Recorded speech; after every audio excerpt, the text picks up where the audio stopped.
guys, I'm sorry for the mess. We are working on this drift. You might remember this drift from last year.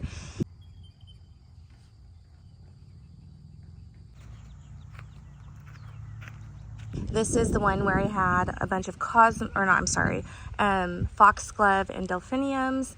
This year, we are reworking this area because we kind of let this go during the summer, and we just had these like 8-foot tall ragweeds. This entire bed was just covered in cedar and ragweed, and Garrett and I came in this week and we weeded everything out, and there were still a few perennials that had made it, like the Mystic Spires salvia, I think that's what it's called, and then of course the rose, and then we also had some mint in there. The verbena bonariensis made it, and the nepeta, and then there's also jewels of opar over here. This is kind of where we stopped because the bed's not going to go this far, but so we're going to dig up the perennials that we had in here. But the jewels of opar made it, and then there's also some gara in here that made it, and then there's a rose down there. So we're going to dig up those 3 plants later. But it's a holy mess right now, and we still have a little bit of weeding to do right in here. I'm going to get that done right now before we lay down the mulch. But you can kind of see where the curve is going to be. It's going to come around like this, it's going to come in like this, then come back out and then turn in there.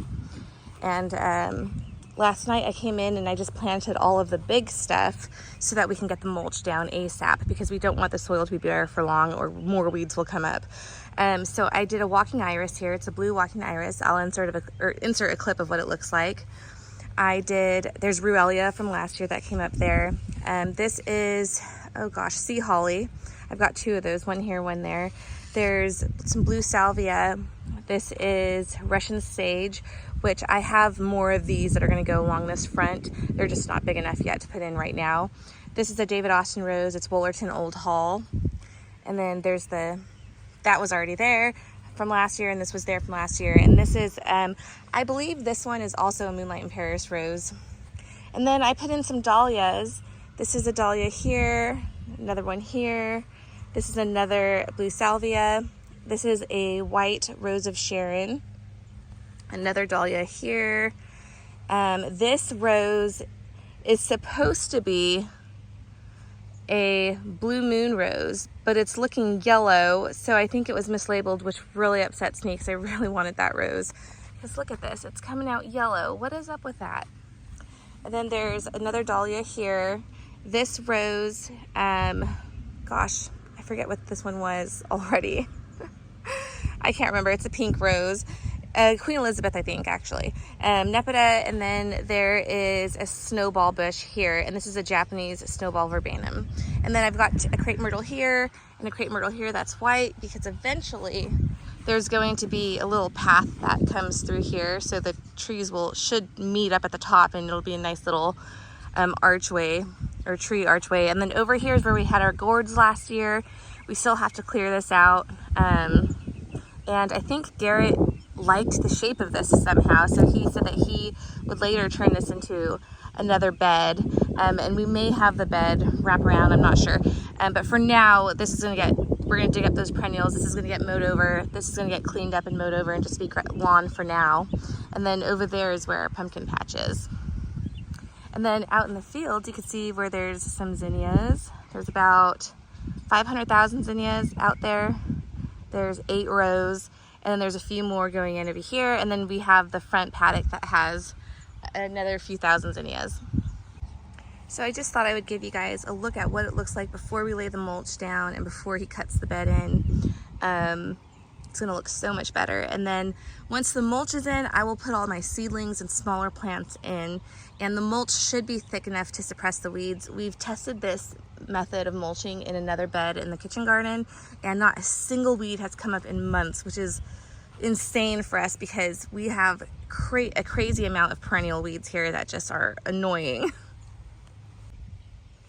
I was gonna plant these things up last night, but I want to divide this lamb's ear first because there's several plants in there. But then I also have this double petunia. It's a burgundy double petunia that I thought was really interesting and a unique color for me.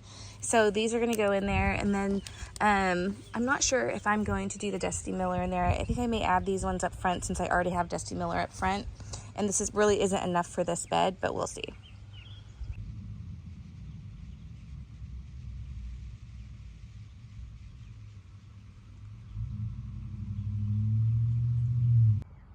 Okay, so here it is mulched, and obviously I planted a bunch more things. I'll try to walk through. We're not done mulching it though. It's still pretty thin on this back end. He just didn't cover, Garrett didn't cover it with mulch because I still have to weed that area. So I'm gonna do that in a little bit, but I wanna show you guys what I planted so far. Well, I showed you most things, but I did add in some smaller annuals and perennials. Right here, you can see these 3 little sprouts. That is a pale pink gomphrena. I've got pink Dodiscus here. That's the pink saponaria back there. Back in there, I have Cleome in a mix of pink, purple, and white. And then over here, I have some Apricota Cosmos. And in this bed, this time, I'm kind of clustering the same thing together so that it'll look more substantial instead of spreading everything out. And then over here, I have blue bachelor buttons. And then I have some foxgloves here. And all of this stuff I started from seed. The foxgloves, once they get in the ground, they really start to take off. But this is one seedling that can stay in its seed cell for a long time. And they do fine as long as you keep them watered and fed. But look at this walking iris. These are so cool, you guys. You have to try this iris because what happens is it'll bloom several times from this one leaf. Like this one leaf has had, I think, 3 or 4 blooms so far, and then when it's done, this will fall down and root into the ground and start a new plant. This one also needs to be divided from the roots too, but it's looking pretty good. I'm really happy with it so far. I just got it. I'm completely new to it, so I'm excited to see how it does. So that's what I've got planted in here so far. I'm going to plant a lot more, but right now I'm going to divide that lamb's ear, and I'm going to show you guys how I do it. Okay, let's divide this lamb's ear. This is a perennial here, and you can see this plant has several plants in it. I'm going to go ahead and get rid of this dead foliage. Before I plant things, I like to clean any yellowing or dead foliage off, because if I don't, they will get eaten by pill bugs or potato bugs, roly-polies. They like to eat decaying foliage or young tender foliage, but you want to get rid of the dying foliage, because if they're attracted to that, they're going to go in and eat your tender foliage also, which is your new growth. So always trim off those suffering leaves before you plant in the ground, especially if you have a lot of pill bugs. All right, so I'm just going to loosen up the soil here, starting up at the top so I could see what I'm working with. And then we're going to just loosen up some of the roots from the bottom. We're going to be really gentle with it. We don't want to do too much tearing. We just kind of want to gently pull so we could pull the roots apart and separate these easily. And truth be told, if you were a little rougher than I'm being right now, you'd probably be all right. The plant would probably be all right. And then after you do this, you may want to pot these up and kind of let them recover. Or if you have pretty good soil, you could put some good compost into where it's going to be planted, and just make sure to water it well for a few days so it can really take root in the ground. So you can see I'm just kind of loosening up the roots. I'm not losing too many roots down here, just little fragments of roots. And anytime I feel a snag in my finger, I will just go in and try to gently pull the roots loose.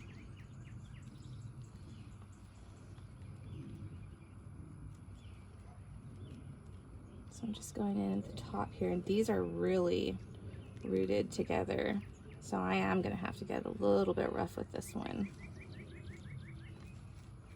So these were just really seated close together. These aren't really increases, I don't think.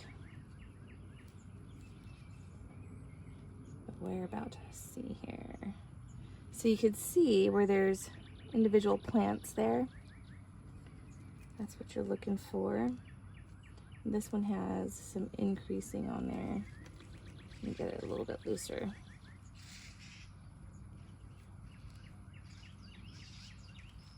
So now I'm just going in and I'm going to do a little bit more forcing apart here.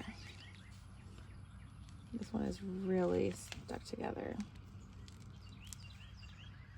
You can kind of see where they're starting to divide there. Oh, and I guess these are increases because they are really stuck together. There we go.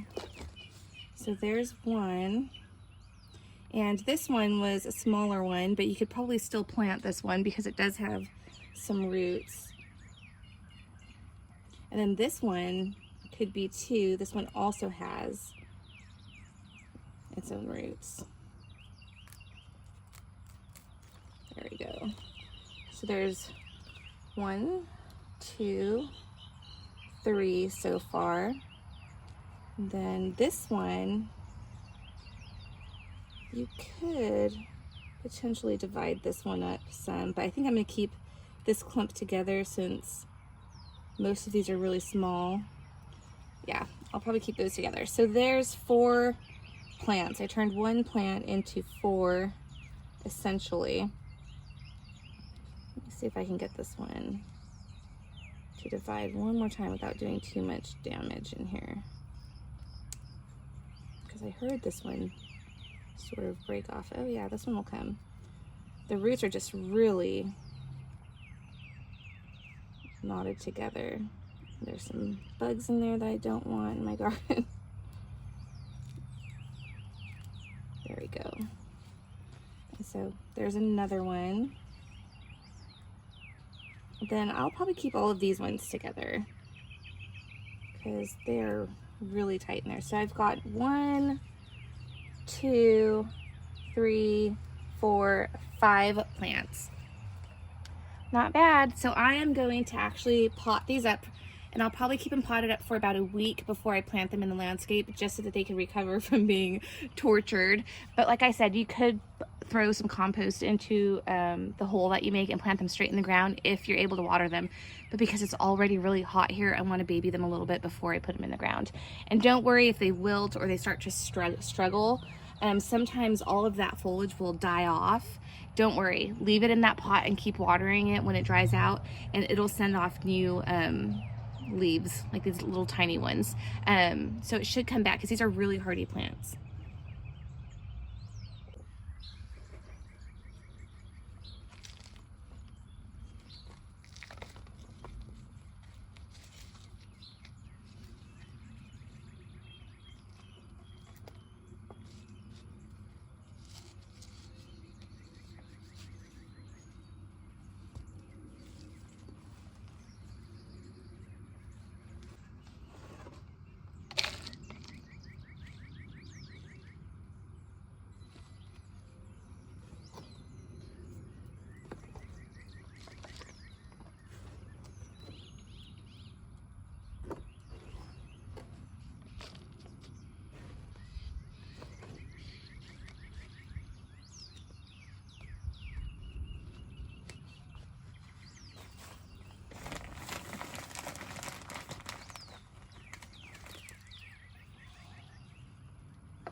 All right, there we have it. 5 new plants, and like I said, I could have divided this one up a little bit more and gotten at least 3 more out of this, but this is plenty for now, and I'm going to water these in and let them sit for a bit, and then we'll plant them in the ground in about a week or so. Okay, there they are, all watered in. Got a few other plants I started from seed over here. I've got thousands of plants I started from seed, so I'm going to be doing a lot of planting in these next few videos. This is a Cathedral Bells rose that's just about to open up. It's super pretty. Moonlight in Paris is blooming again. I have 5 of these. That one was a bare root, and I've planted a bunch of stuff in between them in this bed. But I've got this one, this one, this one, this one, and that one over there. And they have budded up again. So prolific. And then I've got some more over there. But these are doing really well. I'm really happy with these. If you didn't watch my last video, I do a video about the Moonlight in Paris. But you can see they're much more vibrant than they were in that video. And that's just because our soil is high in nitrogen for some reason. But lots of new buds in there. All right, guys, that's it for this video. Thank you so much for watching. I will see you tomorrow. And tomorrow, I think I will have more stuff planted in that drift. We'll also be remulching and weeding this entire bed here. There's going to be rock down the middle eventually. We have a rock delivery coming soon. So I think that's what we'll be doing. I just had a bee land on me, sorry. I don't want it to sting me because I don't want it to die. So I think that's what we'll be doing in the next video, is finishing up that drift. And then I'm probably going to do a tomato tour, showing you all the tomatoes that we're growing this year. Because there's some really fun, interesting ones. I know you guys always like the funky tomatoes that we grow. Yeah, but that's it. I'll see you guys tomorrow.